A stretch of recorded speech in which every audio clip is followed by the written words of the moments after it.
Hello! ఇయాల మేము మా అన్నయ్య వాళ్ళు కలిసి హైదరాబాదు చివర్లో ఉన్న ఒక ఆలయానికి వెళ్తున్నాము. నమస్తే అండి. అందరూ బాగున్నారా? ఈరోజు మేమెళ్ళే ఆలయము అనంత పద్మనాభ స్వామి ఆలయము. ఎలా ఉందో చూపిస్తాను రండి. ఇది మనం గూగుల్ లొకేషన్ పెడితే ఇక్కడికే వస్తుంది.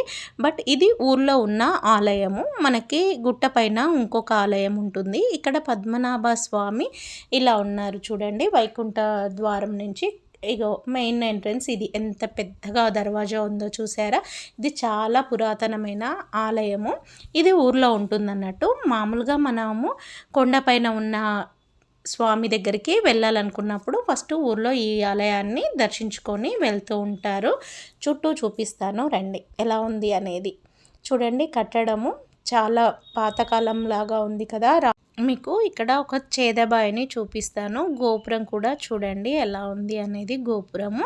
ఇదిగోండి ఇదే నేను చెప్తాను చేదబాయి. ఇది మొన్నటిదాకా ఉన్నట్టుంది. ఇప్పుడు ఈ మధ్యకాలంలో గ్రిల్ వేశారు. ఇదిగోండి బొక్కెన కట్టి తాడు వేసి ఉన్నారు. ఇప్పుడు వాడకంలో లేదు.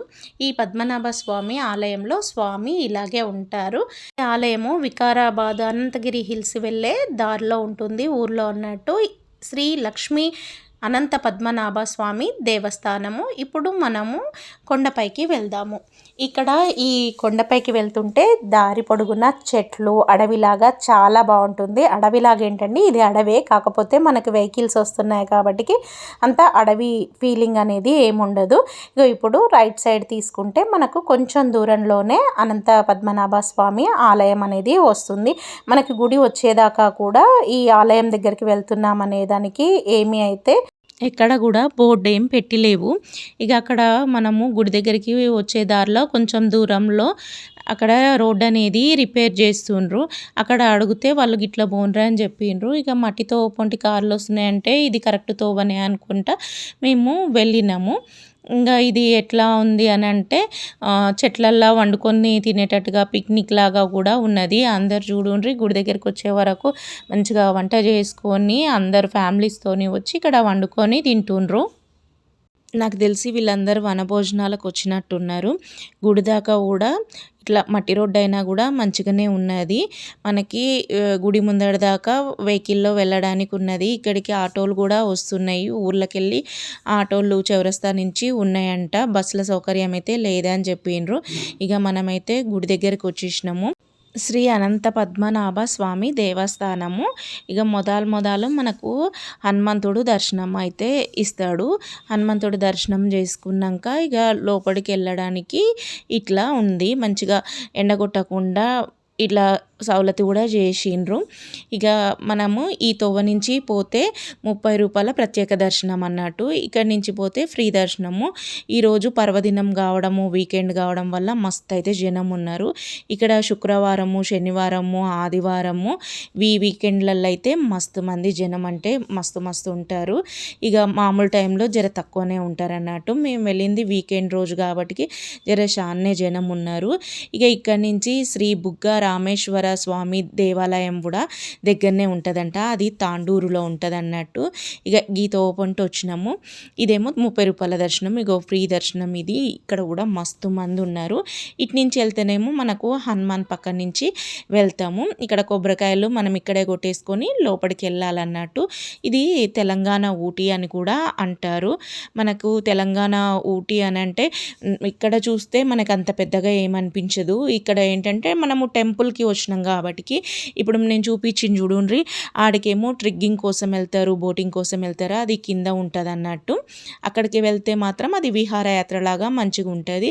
ఇక ఇక్కడ జనం చూపిస్తున్నా కదా, ఆడ గుండం ఉంటుంది. కాకపోతే గుండం క్లోజ్ చేసిండ్రు, అందుకనే ఆడికి పోలేదు. ప్రకృతి ప్రేమికులు ఉంటే 2 రోజులు వీలు కుదుర్చుకోండి. అట్లా విహారయాత్రలాగా చూసుకోవచ్చు. అట్లాగే అక్కడ నంది స్టాచ్యూ కూడా ఉంటుంది. అట్లాగే దేవాలయంని కూడా దర్శనం చేసుకోవచ్చు. ఇక్కడ వినాయకుడు సుబ్రహ్మణ్యేశ్వర స్వామికి ఇలా మనం క్యూ లైన్లో వెళ్తూనే మనమైతే దర్శనం చేసుకోవచ్చు. ఆలయం లోపల వెళ్తూ ఉంటే ఇరుపక్కల మనకి 2 ఉపాలయాలు కూడా ఉన్నాయి. సీతారామచంద్ర స్వామితో కూడిన మార్కండేయుడు ఆలయము, అలాగే పద్మనాభ స్వామి పడుకొని ఉన్న చిన్న ఆలయం కూడా ఉంటుంది. లోపల మాత్రము వెళ్తూ ఉంటే గుహ ఉంటుంది. ఆ గుహ లోపల స్వామి నిలబడి ఉన్నట్టుగానే ఉంటారు. అదే ఇక్కడ ప్రత్యేకత అన్నట్టు. ఇది మనకి బయటికి వెళ్ళే దారి. ఈ దారిలో మనము ఇట్లా మనకి ఎలాంటి రథాల మీద మనకి స్వామిని ఊరేగిపిస్తారు అనేవి అక్కడ ఉంటాయి. ఇది గోపురము. ఈ గోపురము మనము వెనక వైపు వచ్చేసాము. ఇక్కడ ఆలయంలో స్పెషల్ ఏంటంటే గజస్తంభము వెనక వైపే ఉంటుంది.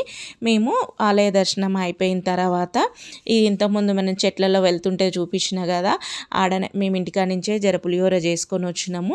అదిగా కలిసి ఇక్కడ తినేసి మళ్ళీ స్టార్ట్ అయ్యామన్నట్టు. చాలా ప్రశాంతంగా ఉంది. ఎంజాయ్ కూడా చాలా అనిపించింది.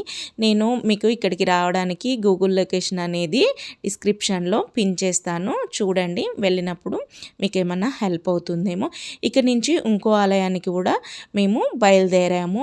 ఆ ఆలయానికి ఎలా వెళ్ళాము, ఎక్కడుంది, ఆ ఆలయ విశేషాలు అనేది మరో వీడియోలో చెప్తాను. ఆ వీడియో కూడా కంపల్సరీ చూడండి.